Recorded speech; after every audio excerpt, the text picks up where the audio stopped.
All right. Well, I'm so excited to have you, Eric Elder, here with me today, right after the premiere of your ballet musical, One Life. So, can you start by telling us a little bit? How did you get the idea for the storyline? Thanks, Ashley. This is super, and I love being on here and love seeing what you're doing too. So thanks for having me. Yeah, the ballet. It's I didn't actually start with the idea of producing a ballet, but I wanted to tell the story of Saint Nicholas, the real Saint Nicholas, who lived back in the third and fourth century. He was a real man, and he lived on the northern coast of the Mediterranean. And my wife, about 25 years ago, when we had young kids, we were trying to decide all the Santa Claus things or the Christmas things. We were a young Christian family trying to decide what we were going to celebrate, how we were going to keep it Christian focused. Right. And really, there was a lot of secularism that we didn't want. I mean, a lot of commercialism around the whole gift buying and the pressure and stuff. So we even toyed with the idea of just not doing the big celebration at all. And in researching it, I was surprised that the early uh, Puritans that came to America, they wouldn't celebrate Christmas at all because they felt it was a pagan holiday, and they would find people who kept their shop or who closed their shops on Christmas because they said you have to stay open on Christmas. We're not celebrating this holiday. Oh, So this was wow. all just a mind shift for me to say, Yeah. wow, I have to rethink the whole thing. And what would I do if I really wanted to do? So anyway, we came back around to the idea that, why not celebrate the birth of the most incredible man who's ever lived on the planet? And this is a terrific and appropriate thing to do. And then we Yes. started thinking about the Nicholas story too. And my wife knew more about it growing up. And so she said, I think people, if they knew how much he loved Jesus, they wouldn't have this dilemma of, is it Santa or Jesus? There's not a competition there. Right. Saint Nicholas loved Jesus with all his heart, and so you really can incorporate both. So anyway, she wanted to make a movie. She wasn't a movie maker or a writer or anything, but she thought this would be a great thing for people just to know this story, and she thought it would do well as a movie for people to watch over and over. And so that's sort of the origins of it. And then over the years, it's morphed into all these things, which just climaxed in a ballet movie, a movie, hour and 15-minute movie that we filmed, a ballet company that did the project and turned the story of St. Nicholas, our book, turned it into a ballet. And it's just gorgeous and beautiful and tells the story and points people to Christ. So I love it. I'm really glad that it's out and people can watch it now. Yes, we just absolutely loved it. Like I said, my family, we watched it over the weekend, and I have young children, and they were already acting it out and dancing to it. And I know before you mentioned you kind of wanted it to be an iconic Christmas feature, kind of like the Nutcracker, and that's Yeah. already very established with my 6-year-old daughter loves that. So she was just thrilled to have a new ballet to dance to. But also, yeah, going back to the Santa, kind of the first Santa, I think that was just really a fascinating approach, and how you combined the two elements of Christmas. I first listened to your book on audiobook about a month ago, and I really thought it spoke to what we're going through today when he talked about how the parents were taking care of the sick. And you almost could have dropped that. Today is we're still in 2020 for those of you watching this later. And I just thought that was a really good testament of how we're supposed to be taking care of people even in the midst of a plague or a pandemic. And I thought that was wonderful to see how we can draw inspiration from St. Nicholas and his parents, and then how he went to the Holy Land and really brought the Christmas story to life again for the third and fourth century was fascinating, was wonderful. Oh, I'm glad you loved the show, and I'm glad you liked the book. It does relate very much to right now, and this isn't too much of a spoiler. It happens early in the book and early in the show. But Nicholas's parents did die when he was young from the plague that Right. wiped out a good portion of that part of the world. And we just think about a plague, and we just think, oh, that's something of old times. But we all know people that are getting sick right now, and so Right. it's much more real to us now. And I think so. for all the bad that goes with that, to see how God was able to use it in Nicholas's life, losing his parents at a young age. A lot of people wonder, why is he the patron saint of children, or why Mm-hmm. does he seems to always care about children so much? Well, this could be a big part of it because he lost his parents when he was a child and had to grow up without his parents. So I think sometimes we can use these tragedies to, don't waste our pain, and use it for good to, turn it around to help others. And so I think that's a message that's timeless, and we all need that because we all go through difficult things and losses. And Right. so I think it's a message that speaks to people anytime, but particularly in 2020, because it brings to life something that we think is so remote. Right. I really kind of felt like I could relate to that. Mm-hmm. Yeah. In terms of the story that you wrote for the book, and then how to turn that into the musical, what was kind of your process? How did you come up with the ideas for the songs? And tell me a little bit about that. I'm always fascinated by the intersection of the arts. So where literature meets music, I always find that to be fascinating. So how did you kind of navigate that? Sure. Well, our first step was just to research his story and find out really what were the main elements of his story, because we have bits and pieces over the years, and some are more historically grounded in documents we can find from long ago, and some are more legendary that are based on things that grew up after his life. And so, sorting through those, we did some a fair amount of research. I traveled to Turkey, where he was from, and Oh, wow. spent a week there in his hometown, and went to London to talk to one of the preeminent scholars on Saint Nicholas, who's alive today, who has really studied and researched and wrote a book that really impacted us and helped us. And so I was able to spend a couple days with him and just really try to dig deep and say, okay, what do we know, and what are we guessing, Right. and then from all those stories, tried to pick the stories that might tell something interesting, might be an interesting sequence as a storytelling. Yes. Because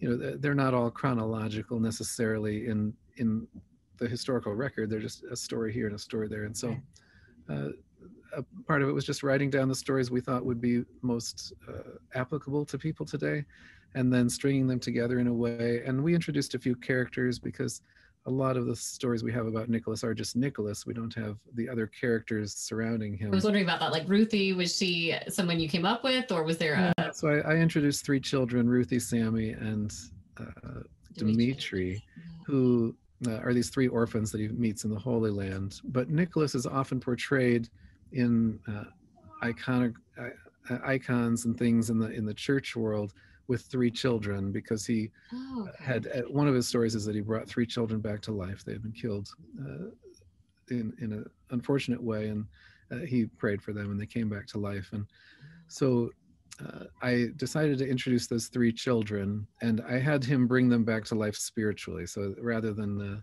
raising from the dead, although that could have been too, but that was one of the more legendary stories rather than historically based stories. So I thought certainly he pointed people to Christ. He was a bishop of Myra, so he went to the Nicene Council, and his name is listed as the Bishop of Myra, attending these famous councils back in the 300 AD. And so he was a very spiritual man. So I thought it was not a stretch to say that he helped three children come to Christ. Yeah, no, not. So that's why I introduced those characters, and then I gave them, some characteristics of their own that would bring out his giving spirit and his caring spirit that laid the foundation for other stories. So yeah, it was a mix of creative storytelling, but also grounded in history, so that the main elements are true. And even at the back of the book, I list, here are the things we know. Here are the things that are that we created to help tell the things we know. Because I didn't want to portray this as the true story of Santa, like his reindeer really drink Coca-Cola or something, the true story. So many people have told the true story. Right, yeah. So I really wanted to get to, actually we do know some things, and I wanted people to know what those elements were, and then what was creatively told to help tell those elements. But then to turn it into a musical, I had been working on writing the book was the idea to get to the movie. We were just writing the book to sort of flesh out a story. And so I created about 30 chapters. Yeah, I wrote about, we had 30 little scenes we wanted to tell and string them together. So I wrote the story out, not with the thought of publishing it, just with the thought of, okay, so now we have the story, now we can work on a musical and the songs. And I'm so glad that you published the book too, because I really enjoyed it. I already gave it thanks. For some when I finished the book, I thought, this actually is a nice book. We could be done here and just put out the book. And sadly along the way, my wife got breast cancer, and she passed away about 9 months after diagnosis, and Oh, I'm so sorry. we had just been finishing the book, and she had just made her final edits on the book 2 weeks before she passed away. And so it Oh, was another goodness. year before I was able to get back to it and even think about it. Oh, yeah. And then I thought, I would like to go ahead and carry on this legacy, and so I published it online, and just let people know that this was a passion of hers, and that we'd love to take it far and wide. And so that was in 2013, so that's 7 years ago. It was a tribute to her as well, since it had been her Yeah, both of your idea. Yeah. yeah. I felt like it was worth pursuing still, and I found the strength to finish that off. But then it took me several more years to think, okay, now I'm going to write a musical, and Right. I really turn it into this was the dream, a musical, and then a stage version, and then a movie, and Yes. so I've been working on it for several years, but this last year I finished it. So this is His Name Was Nicholas. This is the full musical version. And this the is full script available. and Where all score. can people buy this? It's on Amazon. Yeah, you can just order it. And it's got the full script. So this is all the dialogue and all the characters. And it changed from the book because now everything has to be told through dialogue. You can't just say, well, Nicholas was thinking this. Yes. But that's where songs come in. So I put 25 songs in here. And the wonderful thing about adding songs in a musical, I learned this from Stephen Schwartz, who wrote Wicked. Some things lend themselves to musicals better because a character can break off and then tell you everything they're thinking. Okay, kind of that monologue. So you don't have to have someone to talk to. You can just go on a tangent and say, in Hamilton, when the world is spinning around him and everything is chaos, the music stops and he's just able to expound on, I thought this and I thought this, but now this, and what am I going to do? And then everything starts crashing in at the end of the song. So you can sort of break out of the story, sing a song about what you're feeling, and then come back. So I really grabbed onto that. And whenever there's a song in my story, it's to either give you more insight into the character or to advance the story more. So they're not just songs just to have songs. They're actually integral to telling the story. Right. And so I finished all those, and now I'm just praying and sending it out to anyone and letting people know if they would like to perform it. That would be wonderful. We've orchestrated the first 5 or 6 songs from the show, and they're just gorgeous. A friend of mine has helped me just to put these beautiful orchestrations. They're really lush and gorgeous, and I don't know if you've had a chance to listen to those, but they're phenomenal. They're Disney-esque. They're John Williams. Were they the ones that were in the ballet? So 2 of them they used in the ballet. Okay. So yeah, the ballet was another, I haven't got to that, I guess. But yeah, that was sort of a side project that I didn't realize. But the musical is where we're going. And then I wanted to make a movie from that, which would be, the musical is what I'm hoping to film at some point. Oh, wonderful. But in the middle of that came up this other project. So. Oh, wow. So now tell us a little bit about the ballet part then.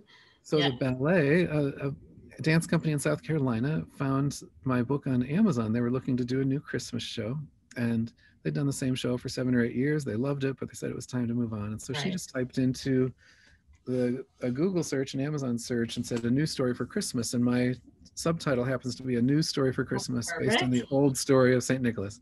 Yes. So she said, praise God, you put that in the subtitle, because that's exactly what I needed. And she read it, fell in love with the characters and the story, and emailed and said, hey, could we have permission? We'd love to do a full-length ballet to tell your story. And we got 225 dancers that would, we would do, and we're starting rehearsals in a week or 2.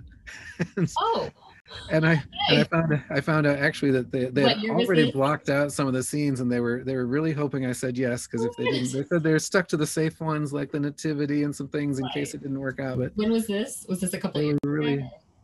But it turned out really great, and they're just a phenomenal dance company, the South Carolina Christian Dance Theater, and they dance superbly. They're creative. It's gorgeous. It points people to Christ. The music, there are 2 of my songs, but there's another 20 some other songs in the show that are just just really moving and very specific to each scene. So they didn't tell the whole story. They just told certain parts that would lend itself to ballet, and but those parts are just gorgeous. And so that's what the ballet turned into, and they did that 2 years ago. And then when I first saw it, I said, wow, this is the new Nutcracker, because the Nutcracker has been around for 128 years. It came out the same day we launched our movie last week. Oh, It perfect. came out on December 18th, 128 years ago, and it's a great show, and lots of people love it over and over. But I thought, it's probably time for a new Nutcracker, and Yes, this one is yes. beautiful ballet. Plus, it points people to Christ, which the Nutcracker, other things don't, don't That do. direct And correlation, right? so I thought it would be a great way to, really introduce people to Christ through a story that people might not be familiar about, but it's a character everybody knows, Santa Claus. Yeah, isn't that And, ironic that the story itself people hadn't known as much, but the character, yeah, they see all the time. So I thought that was wonderful that you brought his story to life again. yeah. So that was my wife's genius idea 25 years ago, and so I'm glad it's taken off, and would not be surprised if her hand is touching this in some ways I'm sure. to give it some extra boost and get it out to people. And I mean, we're believers, and Saint Nicholas was a believer, and so he would be there in heaven right next to her, cheering her on. And Oh yes. I keep saying, "Oh, Nicholas, if I've said something wrong or your story's not right, I'm sorry. Right, right. I know you can't like really tell me from there and here, and I'm not asking, but at least I pray that I'm not doing something wrong and Yeah, making I think you did a misrepresenting you." wonderful job and all the different versions. Yeah, So, yeah. and I like how you can reach people with different mediums, whether it's the written book, the audio book, the ballet, kind of kinesthetic Mm-hmm. feeling, and then the Mm-hmm. Mm-hmm. musical with the more auditory. I mean, you just really have a lot of different ways to reach people with the same story, and I think that's brilliant. That's really true because people receive things differently. People are more open to things, a certain media Right, than others. And I hadn't considered different media. Our goal was just to make a movie. And so right. the book was a surprise, and then the musical, then the ballet, and then, Yeah. Well, even just so in yeah. my own family, like my dad read the book, I listened to the audio, and then I listened, obviously Oh, the music and the ballet, and then my daughter being more kinesthetic, and she liked that part of it. So just already even within my own interesting. family, we enjoyed it in different aspects. So That's good to think about. Thanks for pointing that out because, yeah, our vision is not always God's vision. right, and I think sometimes we as creators think that everyone experiences it the same way that we do, but realizing that our audience may experience it in different ways. So And you do a great job at that too. Just you got your writing and your storytelling. You read that chapter to us on our writers group last month, and then you said there's a song here and then you recorded the song and you sent that to us, and that was beautiful. And I like that you're also merging all these different media and trying to reach people in different ways. And I yeah, think that's beautiful. Even our orchestrator, the guy that helped me orchestrate these songs, now I want to hear all. he's never been to a ballet in his life, has never seen a dance Oh, recital. really? And so when I invited him to go see the show when we filmed it last year, because I wanted to film it, and I said, wow, everybody needs to see this. And Oh, I don't know how to get him to South Carolina, but I brought about 20 people to South Carolina to see it. But I said, let's film it so everybody can see it. But he came and he said he was blown away because he'd never seen anything like that. And to see his own music set to a production like that, he said, yes. it just opens up all kinds of possibilities for storytelling and for getting a message across. And he said, just that merging of media, it was a real eye opener to him. And so I think there is a good way to reach people in lots of different directions. And I'm willing to explore a lot. So maybe you or your viewers have some ideas too, how we can reach more people. I'm glad. So. Yeah. Well, can you tell my viewers where they can find you and all that you do online, and where they can find the different versions of your story? Sure. The simplest way is to find me by my name, ericelder.com, ERICELDER, ericelder.com, and that will take you straight to my YouTube channel. You can watch the ballet there. It's free online on YouTube. You can watch the behind the scenes interviews with the dancers and the creators, and we talk about some of these things. You can also watch lots of other things. I play the piano. I even play through this entire musical that I've written. I did that earlier this year and recorded it, and it's a full-length Broadway-style musical, but it was just me on my piano, and I read all the characters and I played all the songs just to give people an idea for what it is. You can watch that, and you can get all these things on Amazon too. So just search for His Name Was Nicholas, or St. Nicholas the Believer is the book version.